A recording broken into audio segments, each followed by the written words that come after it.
Hey, kamusta? I'm Realtor Randall. You might be wondering what this is all about. So, just so you know, hindi ka nag-iisa. Pareho tayo. Hindi, just kidding. To be honest, my friends, I'm so excited to do this. At the same time, nervous because this will be my first time to go out here and share everything I've learned for the past 7 years in investing in rental properties and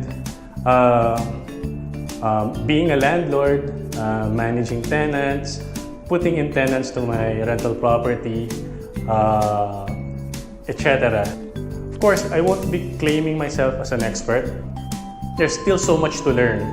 In fact, as of this point, I'm still learning. There's still a lot of things that I've been learning. And there's so much learning that I feel it's gonna go to waste if I don't share it to you guys. So consider this video as my way of joining with you in your quest to build a successful fleet of rental properties. So to kick off my video blog, I'd like to share with you the top 10 things that I love about real estate. Okay. So, number 1, the first thing that comes to mind why I love investing in real estate or particularly rental properties is the ability to purchase it with leverage. So, what is leverage? Leverage is utang, it's debt. But please don't be scared. I'm talking about the good kind of debt. If you're familiar with the works of Robert Kiyosaki, Rich Dad, Poor Dad, he mentioned there's 2 kinds of debt. The good debt and the bad debt. So the good debt is when you borrow money from the bank or someone else to purchase something that will grow and produce you more in return. So the bad debt is when you borrow money and buy something to simply impress the people you hate. Or, to buy something that will take more away from your income. So that's bad debt. But why is it a good thing? You don't need to have 100% of the purchase price at hand to be able to purchase that investment. All you need to have is, if you have an extra lump sum of cash, keep in mind, when I say extra, it's not part of your emergency fund, So something really extra that you don't know what to do with it and you're just worried that inflation will just eat it. Use that, extra lump sum cash as a payment for the down payment, and then let the 70%, 80% be financed by your bank.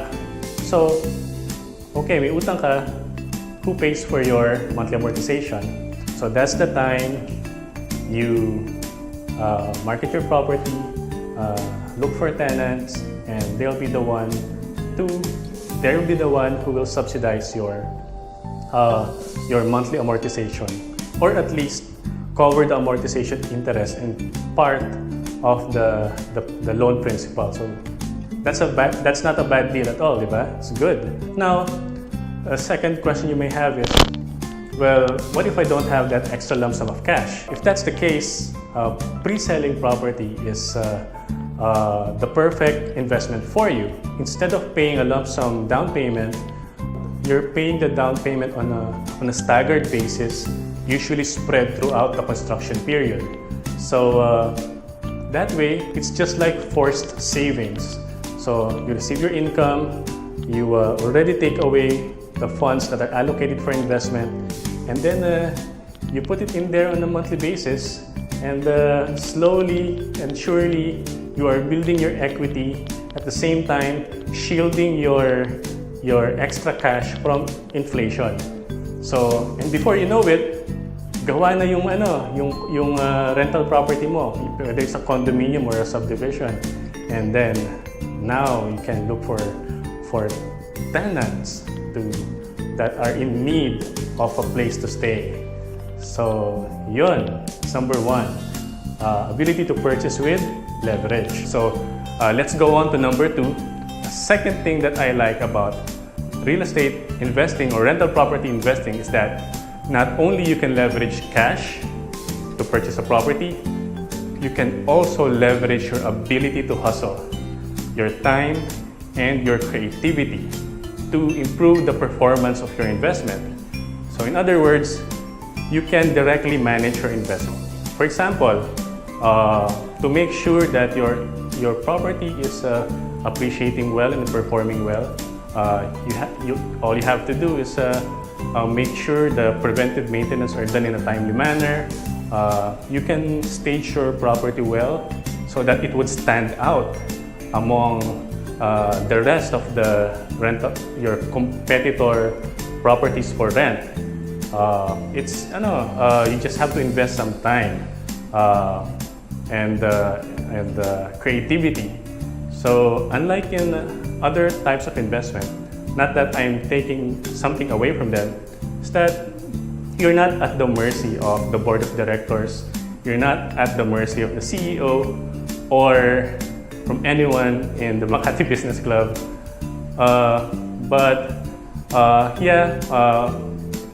Different investments have their own pros and cons. So this is one of the pros or advantages of real estate investing. You have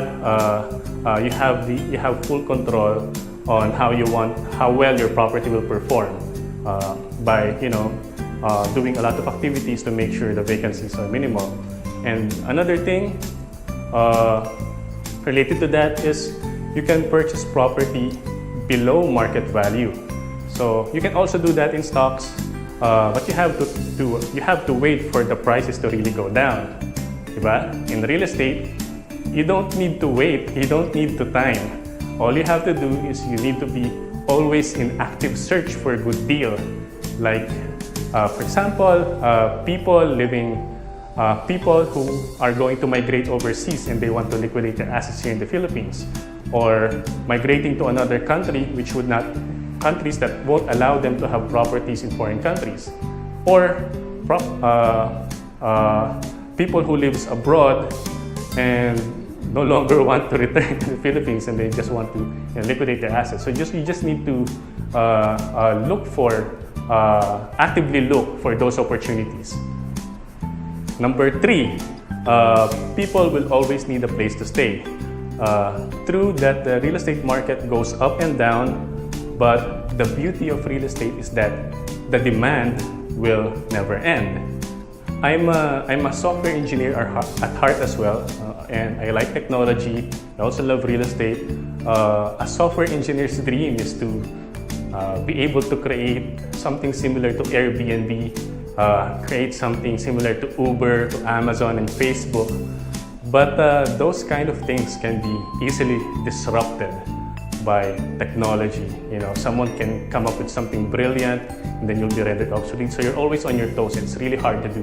But real estate investing, it's really simple and straightforward.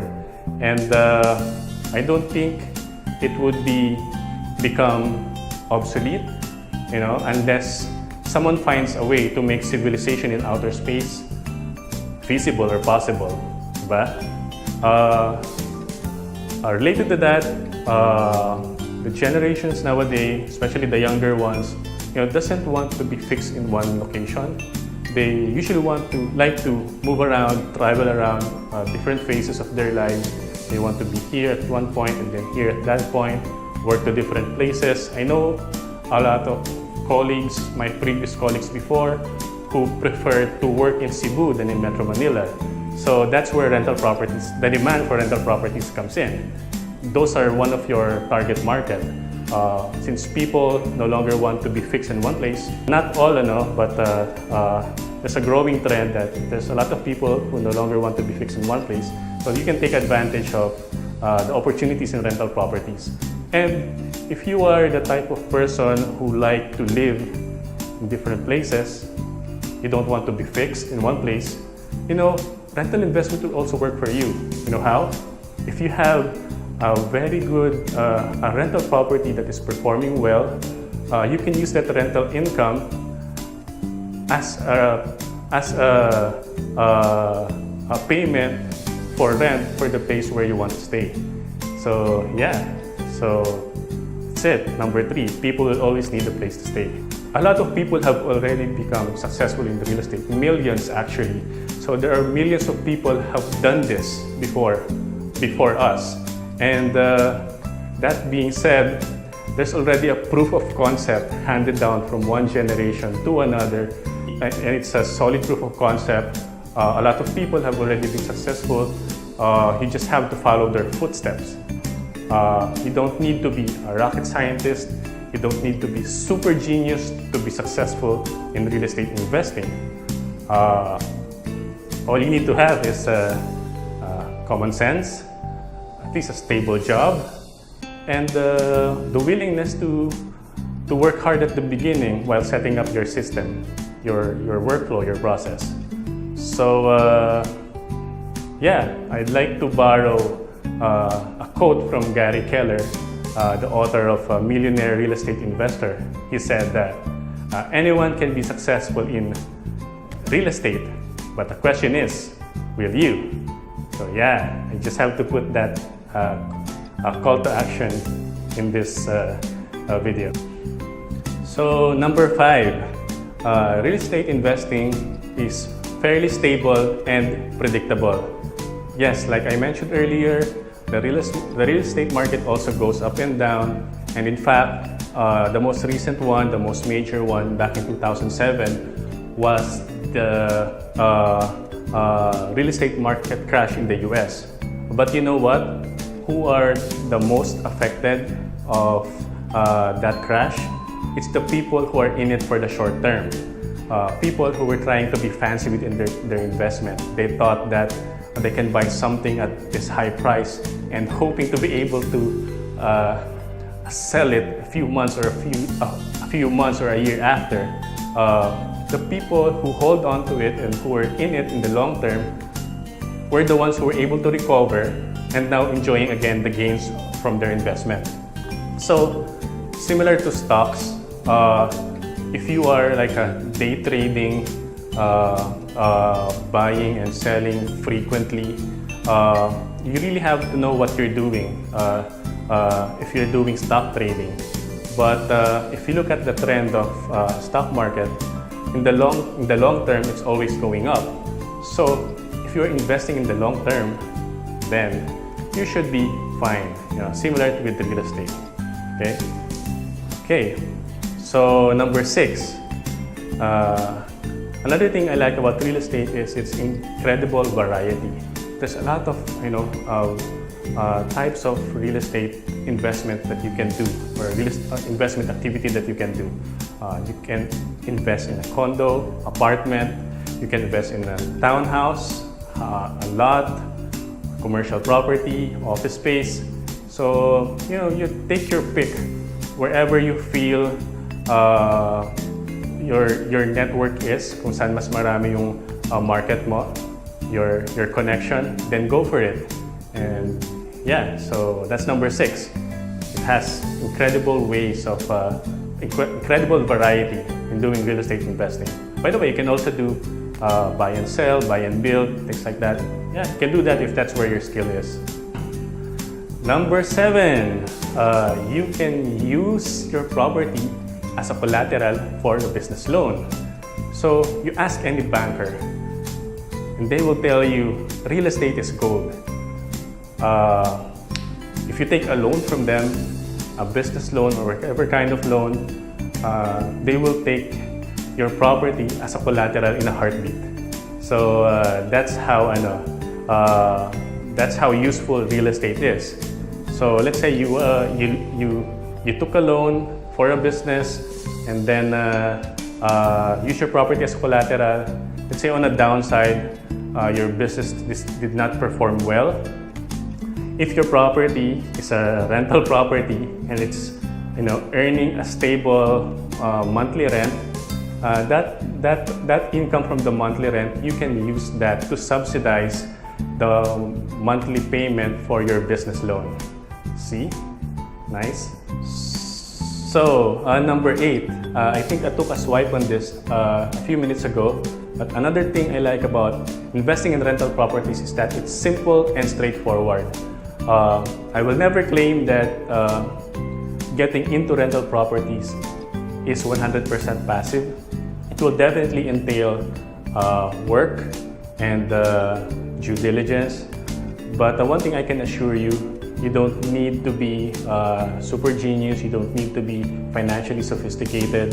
The strategies are fairly easy to learn and implement. So sure, investing in rental properties involves more than just buying a piece of property. You will have to put on some work so that you can put tenants into it. You will need to market it, you will need to maintain it. If you feel you don't have the time for that, then another smart way to do is to hire someone that you trust to manage your property. But one thing I can assure is that once you put the right process and system in place, then it's an investment that you will definitely enjoy and give you more time for the things that matters most to you. Number 9, you can buy properties below market value. So I think I've mentioned that earlier as well. You just need to be in active search. You just need to know where to look for those good deals. But it would also be good if you are good at haggling. You know how to negotiate. That skill would be very useful in buying properties below market value. So number 10, and this is the most interesting part.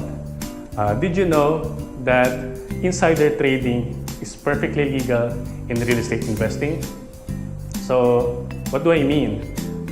In the world of finance or Wall Street, there's this concept called insider trading, where you gain a bit of information or you obtain a bit of information from someone inside, secret information, and you take advantage of that by purchasing stocks or selling stocks. Doing that will get you in serious trouble. But in real estate investing, it's not just legal, it's also encouraged. So how does it work? Well, let's say you know someone, you have a friend who have a friend that works in DPWH or in NEDA, and then you found out that the direction of certain infrastructure project, for example, you found out that there's a highway or there's a light railway to be built near this neighborhood, then feel free to take advantage of that information and buy properties in that area. Yeah, that's about it. I'm sure there's still a lot of things to like about real estate, and I'm sure you have more to add. Feel free to put in your thoughts below. Please comment and share your thoughts. What are the other things what else are other things that you like about real estate investing? And yeah, internet, please be kind to me. Give back some love. Hope you can like this video, pakipusuan, and share. So I hope you find this useful and at the same time entertaining. Thank you so much for your attention, and thanks for watching. God bless.